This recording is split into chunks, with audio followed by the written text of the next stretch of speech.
Okay, hi everyone. Thanks for joining us.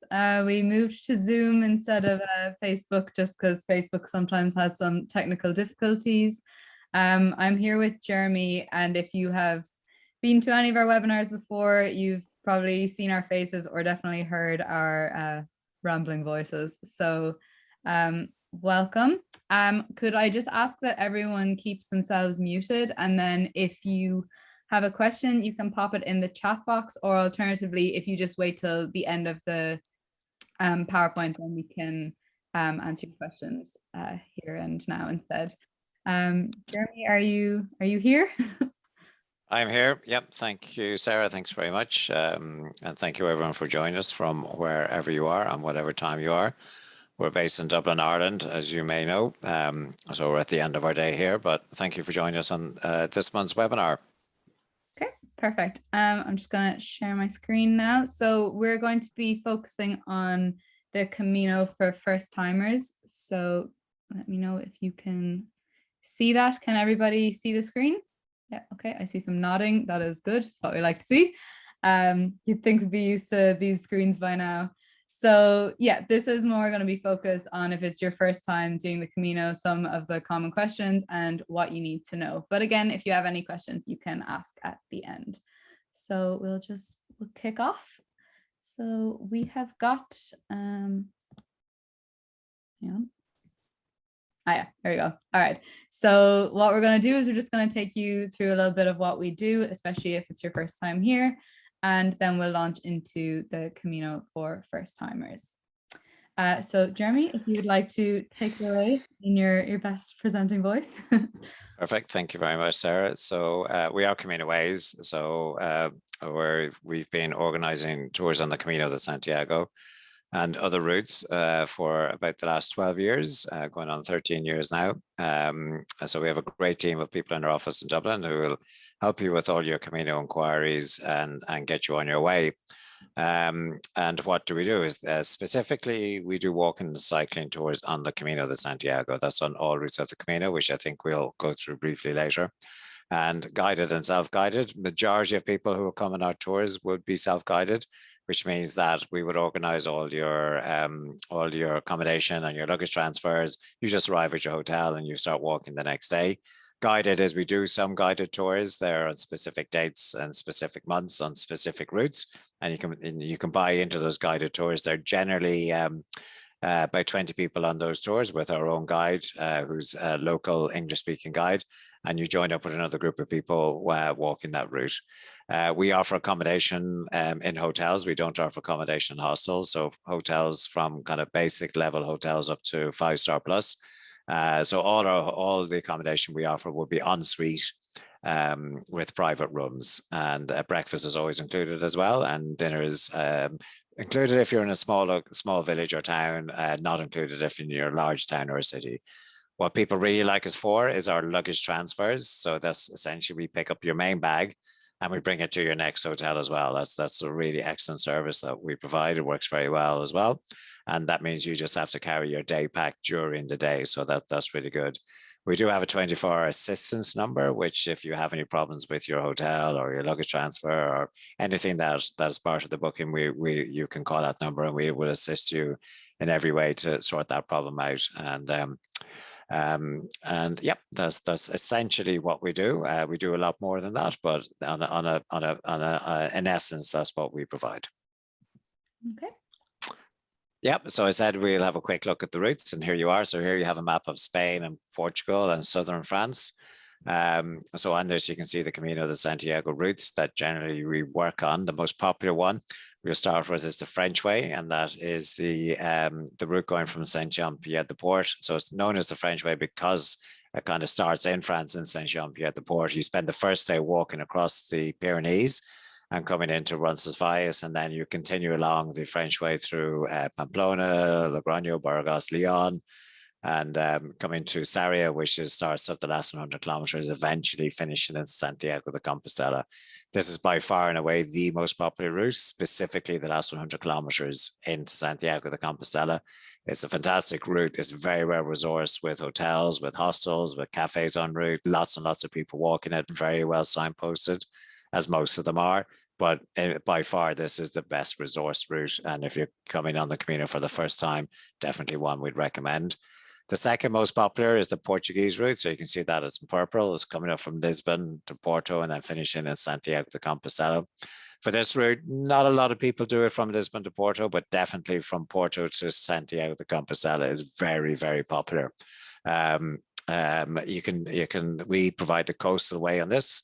Although I know this line shows the kind of internal route, we don't actually do that anymore since COVID, because actually a lot of the hotels and resources on that central route has not really come back. But definitely on the coastal way, it's an excellent route, very good. Obviously, you've got the attraction of walking on the coast and also experiencing the lovely seafood and coastal villages and towns. And then you cut into Santiago de Compostela, finishing there. So it's a really, really stunning route. Then we have the Norte, the Camino del Norte, which is on the very north coast of Spain. You can see it as kind of the light blue line there. It starts in San Sebastian, through Bilbao, Santander, Oviedo. You can cut in on the Primitivo route, which would be one of the original routes, down through Lugo to Santiago, or you can continue around to Oviedo and down to Santiago de Compostela. Again, this is partly coastal, really fantastic route, some excellent towns along the northern coast, some very well-known towns, San Sebastian, Bilbao, Santander, huge culinary experiences there as well in those major cities. So that's a really good route as well. And then we have the English way from Ferrol down to Santiago. So if people back in the day when we didn't have planes, trains, and automobiles, people used to take the boat from England and Ireland down across the Bay of Biscay, which is just above the north coast of Spain, and finish in Ferrol, and then they'd walk just 100 kilometers down to Santiago de Compostela. So I call it the lazy way because we don't have to walk too far. But it's the English way. It's a really good route as well. A bit longer days, probably not for somebody who hasn't experienced the route before, but definitely if you're coming back to do it another time, is definitely one. The Plata that comes up from Seville to Salamanca, we only do the last 100 kilometers of that, which is 100 kilometers south of Santiago de Compostela, whereas a stunning spa town called Orense, and the walk from Orense into Santiago de Compostela is definitely, it's a smaller accommodation, so definitely for very small groups, like 2, 4, 6 people, but a really, really stunning route to do. And so that's it. There's lots and lots of choice and options on the Camino. You can spend many, many years walking all the different routes, paths, and starts and finishes. So there's a huge amount to offer. Okay, thank you, Jeremy. So what we're going to do, so because we're doing Camino for first timers, one of the questions that we get a lot is, how do you choose the perfect route for your first Camino? So how do you decide whether you want to do the French way or the Portuguese? How do people decide? Yeah, I mean, this question is very loaded because it's really about what you as a person are looking for and what kind of experience you're looking for. Also, what your level of walking is. So we get many people asking us, I want to do the Camino. It's my first time. I'm not sure what to do. We will always advise them that Sarria to Santiago, the last 100 kilometers of the French way, is definitely the best route for first timers. And there's lots of reasons why, and I'll go through some of those quickly. Number one, it is the most popular route. Therefore, you have an awful lot of other people walking that route. And a lot of people say the Camino is crowded. Crowded on a walking route is a little bit, you see a lot on social media sites of Facebook and things and forums that, oh, the Camino is very crowded in May and September. While it is busy, if you're walking a route and you're all walking the same direction, it's never really that busy. Yes, it's going to be busy in the city of Santiago de Compostela, but that adds to an amazing atmosphere that's already on the Camino.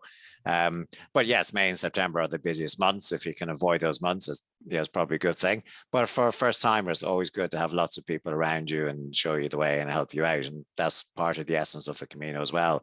And people do help you out and show you the way. And it's very hard not to make friends and meet people on the Camino, and Sarria Santiago offers all of that. Because it's so well populated with walkers, it's also very well resourced. The more people you have walking the route, the more hotels and services you're going to get on the way. And this is what's happened with Sarria Santiago. So it has lots and lots of hotels, lots and lots of options for hotels. It also has lots of hostels if you're doing it self-supported, and lots of little cafes en route. So every 3 to 5 kilometers you walk, you'll definitely be passing somewhere to stop, have a coffee, eat, rest, meet some other people. So it's really good. It's also incredibly well signposted with just with Camino, the yellow arrows you'll see everywhere, which a priest and a local priest in the 90s went around and put yellow arrows everywhere on the route, and now they've become famous, and also they keep them painted, so you'll see yellow arrows pointing you in the right direction. So for someone who's never been on the Camino before, this is definitely Sarria Santiago is the route I would pick. If you're looking to walk a full Camino route, I would again say the French way is the one to go to, starting in Saint-Jean-Pied-de-Port, walking 4 to 6 weeks, depending on your level of walking, to Santiago de Compostela. And for the same reason I've just explained from Sarria Santiago, it's the most resource route, it's the most populated route, it has the most hotels, it has the most cafes, has the most hostels. So really offers you everything that you need and want to get through that experience. Okay, great. So 3 kind of linked questions. So if you've decided that you're doing the French way or the Portuguese coastal, how many days should you go for your first Camino? And then again, how many kilometers should you be walking or cycling every day? And then what distance should you aim for in total? Now, I know obviously you've said the 100 kilometers, Sarria to Santiago. Is that a fairly safe benchmark for your first one, or can people be a bit more ambitious or even a bit less ambitious in a shorter term? Well, yeah, I mean the Camino is a kind of a mixed bag of what you want to do. You can start anywhere and finish anywhere. You can pick a town, start there, and finish 2 days later if you want to just do 2 days on the Camino. The 100 kilometers is very significant for the simple reason that if you want to get your Compostela, the certificate of completion of the Camino, all you have to do is walk 100 kilometers into Santiago de Compostela. And to do that, you need to pick up your Camino passport, which is just a passport where you get stamped at the start of each walking day and the end of each walking day. And when you get into Santiago de Compostela, you can present that to the pilgrim office, and they will then give you your certificate of completion. So you don't need to walk a whole route or many kilometers. You need to walk 100 kilometers, and that's why the 100 kilometers is so significant on the Camino. And you can do that from Sarria Santiago. You can do that in 5 days, 6 days, 7 days, even up to 10 days walking on an average of anywhere from 20 kilometers down to 8 kilometers a day. So it really is, again, it suits you and what your ambition and what your ability is. And ability is very important because this is not to be taken lightly, and you must always consider the challenge that you are doing. Most people can go out and walk 20 kilometers in 1 day. It's really the challenge is walking it the next day and the day after and the day after. And that's where the training and the preparation comes into play. And that's really where you then know yourself what you need to walk. So how many days? Anywhere from 5, I would say. If you're thinking about, obviously, a lot of you are tuned in from the United States, you're going to come over. You're not going to come over for 1 or 2 or 3 days. You're going to come over for a week or 2 weeks. So anything from 5 days really is what I would suggest and recommend. And the kilometers per day for walking, definitely on average, what people do is 20 kilometers a day. Now, geography dictates where you're going to, where the locations of the accommodation is. So we hear a lot of people again coming on and saying, listen, I just want to walk 10 kilometers a day. Well, in some cases that's possible, but it's not possible every day because of geography. It really depends on where the accommodation is. So for a typical day on the Camino, 20 kilometers is your average. Some days are shorter, some days are longer. You can have days of up to 30 kilometers and days as short as 12. So it really is, again, a mixed bag, and a lot of research can go into your planning to ensure that you get the right amount of kilometers that suit you per day. Again, the last 100 kilometers into Santiago from all the routes are very well resourced, so they offer more hotels and hostels. So again, you can shorten your day if you so wish on those particular routes. But outside of that, beyond the 100 kilometers from Santiago, that becomes more challenging. There are some days we can shorten, but not every day. So on average, it's 20 kilometers. We do offer cycling on the Camino as well, and in general, that does follow the same routes. The kind of bikes we use would be what we call hybrid, which are trail road bikes. We do say that if you're cycling the Camino, you should have some basic experience because it is self-guided and self-supported. So being able to change a tire, change a bike chain is very important. And the cycling day is pretty much double the walking day. So people generally cycle 40 to 60 kilometers a day, which means you're able to do a lot more distance and start. Maybe if you only have a week, you can start and cover 200 kilometers instead of 100 kilometers. And actually, for a certificate cycling, you need to do at least 200 kilometers into Santiago de Compostela. So and the distance in total, that's totally up to you and totally up to the amount of days you have on leave or the amount of days you have to spend on the Camino. I've met people who spent a year in the Camino. I've also met people who spent 3 days in the Camino. So again, it's a mixed bag. But in general, what people do is, again, it comes back to 5, 6, 7, 8 days walking. And then we definitely have a lot of people who will be with us for 3 months doing one of the longer routes. As I said, the French ways can be up to 4 to 6 weeks. So, we would have a long relationship with some people walking all the way from Saint-Jean-Pied-de-Port to Santiago de Compostela. So, and then we have some people who would take it week by week. They take the first section from Saint-Jean-Pied-de-Port to say Pamplona or Logroño, then they come back next year and they continue from Logroño and then come back the year after and continue from Burgos and so forth and so on. So it works. It's amazing how it works on that level logistically. So again, it's really up to what you want to do. Great. Thank you.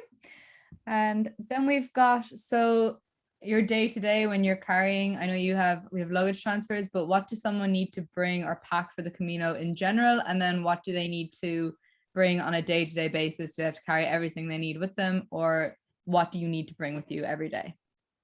Yeah, I mean, packing is vital because especially if you're going self-support and you're carrying all your own gear, you really need to do a lot of research. So if you Google packing list for the Camino de Santiago, you're going to get a lot of lists.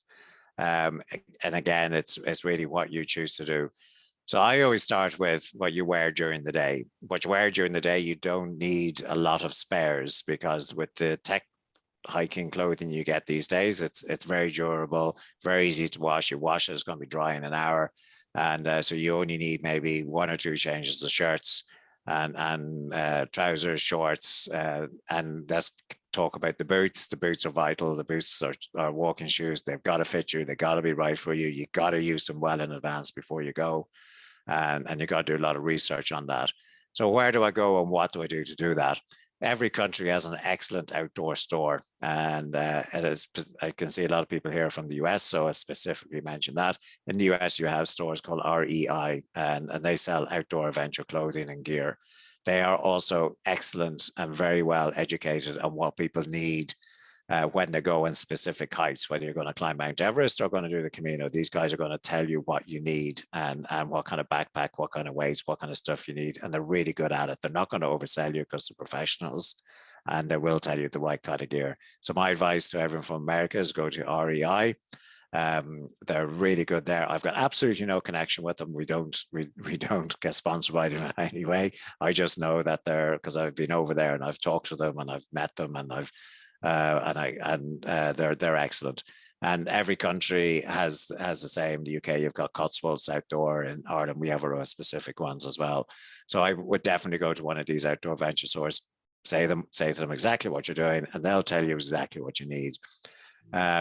Definitely, if you're going self-supported, forget about carrying all the non-essentials, because you will just end up posting them home, because you'll find the weight and the discarding of weight very important as you go.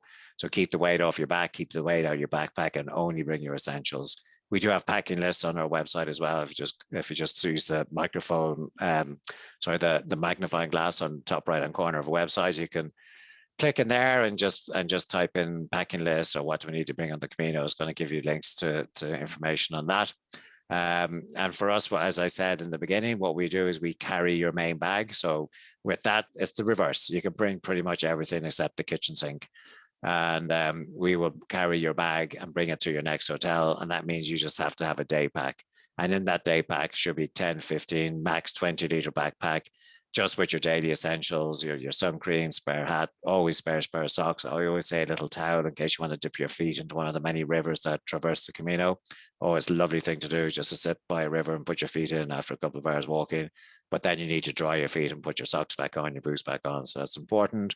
I always say carry a spare fleece, because after walking, you're going to stop or have your lunch, no matter how hot it is. Well, sometimes it's very hot, but a lot of times it's not so hot, and you will cool down and get cold, and you will feel cold. So having a fleece to throw on is very good.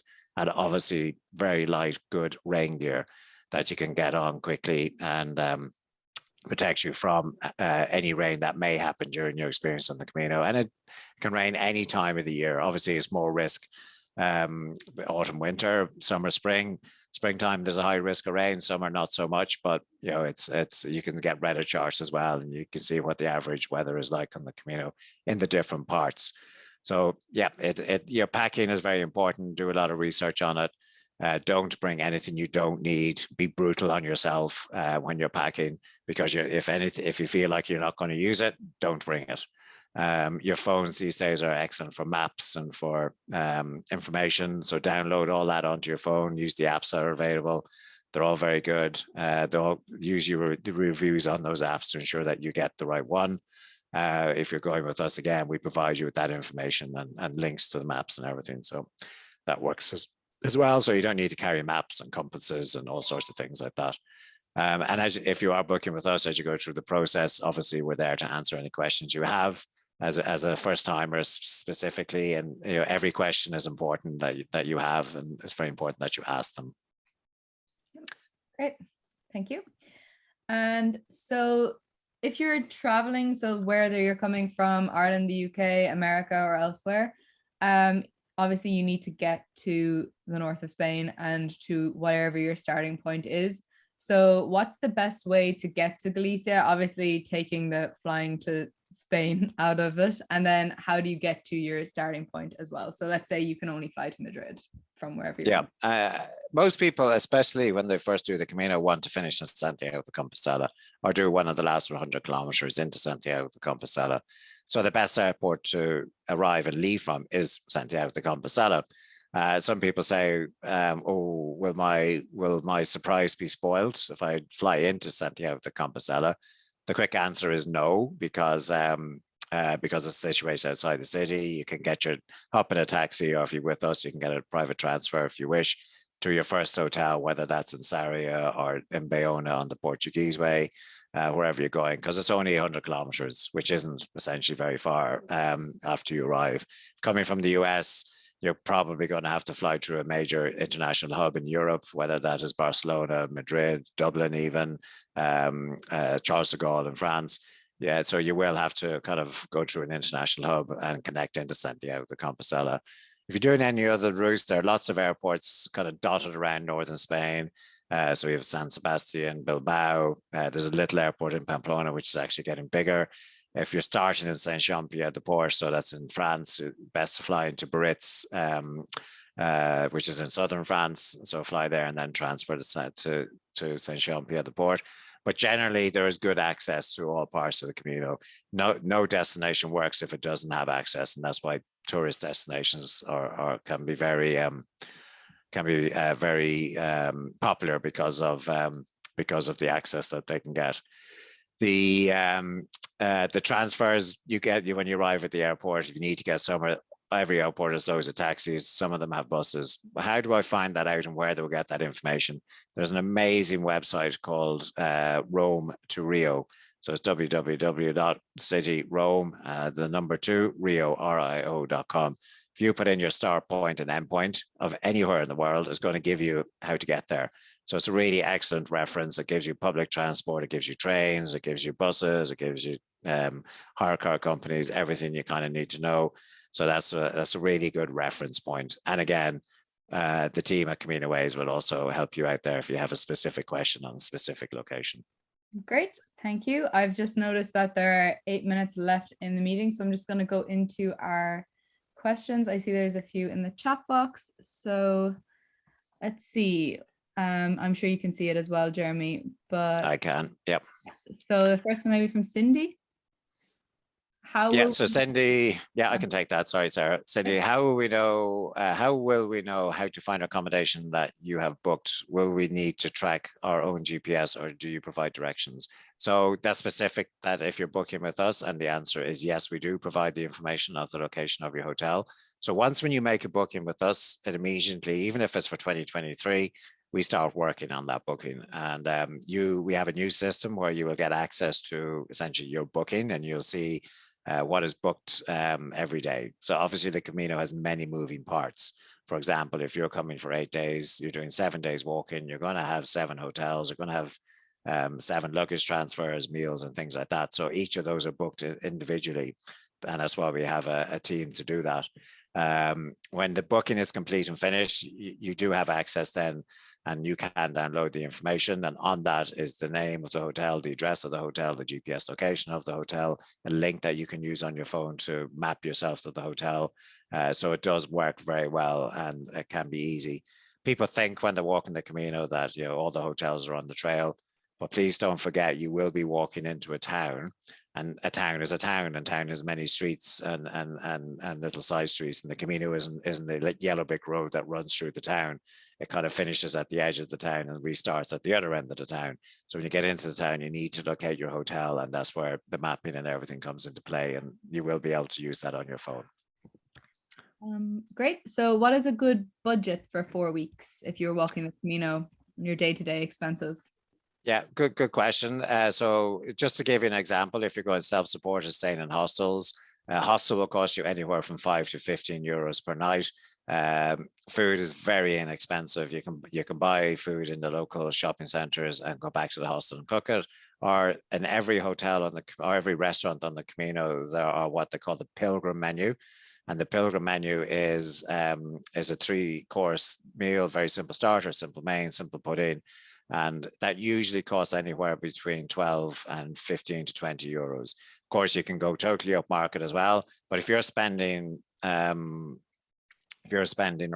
I suppose, 15 euros a day in your food, you're eating actually quite well. So yeah, that's about it. With the hotels, and with us specifically, for a week on the Camino, with your hotels booked, your luggage transfer, with breakfast and some dinners, you're probably in around the 600, 650 euros per week. So then you can multiply that by 4 and you can work out what the kind of cost is there.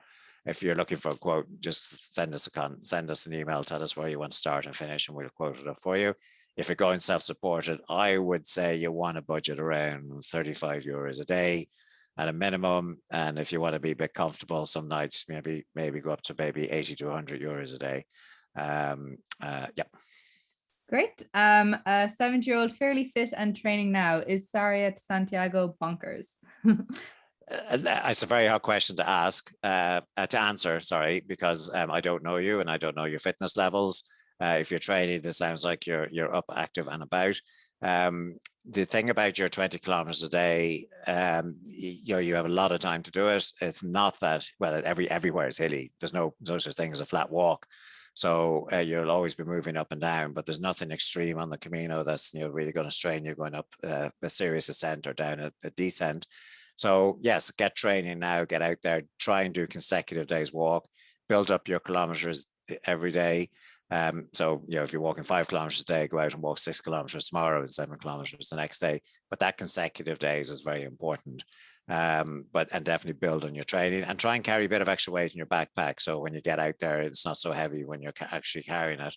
I've known people who are 90 to walk the Camino, so 4 weeks, 5 weeks. So again, and I've also walked with people who are teenagers and struggle to walk it. So, and I've walked with a 9-year-old who's actually a lot faster than me. So, it's really up to your own constitution. So it's, yeah. And the last question is related. So it's someone starting a trip at the beginning of October. When should they start training? They do have a busy family life. They can't start so early, but August, or when do you think? As early as possible, because the more you do, the better for you it's going to be. Like if you're going October 2023, I would still say start training now. Number one, it's good for you anyway. Number two, the earlier start, the fitter you're going to be. And fitness takes time to build up. You cannot get fit in a couple of weeks, no matter what many websites tell you can. It's all about building up the fitness and training. It takes time, it takes effort. Yes, you have a busy family life, so it's important. It's important that you try and make time to get out there. Even half an hour a day. Buy your shoes now. You wear them around the house. Even if you can get off and do a kilometer, 2 kilometers, but if you do that, wear something heavy in a backpack, so you're putting yourself under a bit more pressure. Find a hill to walk up, all those little things, but try and build up on your kilometers per day and try to do that consecutive days. Maybe a weekend, do a Saturday, Sunday walk. Try do a long walk. Perfect. And just one last minute one. Where does one get the Camino passport? I believe that answer is pretty much everywhere on the Camino, right? Yeah, I mean, you can get it in all the arrival points. So all the major towns and cities, you'll see signs of Camino passport for sale in the airport. There's also your local St. James's Society. So Google St. James's Society in your local area, and you can buy it from those, which I think is very good, because then you're supporting your local St. James's Society. We don't provide it anymore. So it's very easy to get, though, very simple. It should cost you anywhere between €3 and €5. And I just see one there about currency. Spain, France, Portugal, all in the Eurozone, all in euros, plenty of ATMs en route, everywhere except cards. Always good to have about €40 cash on you when you're walking the Camino, just to answer that briefly. Yep. Yep. That's it. Great. And just in the nick of time, there's a minute or so left on the Zoom, which is great. Thank you very much, everyone, for joining us. Our next webinar will be a Q&A with Roland and Jeremy. So if you have other questions, do hang on to them. You can also contact on the social media, which will be me. And you can also drop us an email at info@CaminoWays.com as well. Thank you all for joining us. And Jeremy, thank you for sharing your fantastic knowledge with us all. This is recorded, so I will be sharing it on Facebook and YouTube if anyone wants to watch back again as well. Okay. Thank you. And thanks everyone for joining us. It's great to see you all, and hopefully we'll see you on the Camino soon. Okay, great. Thank you. Bye.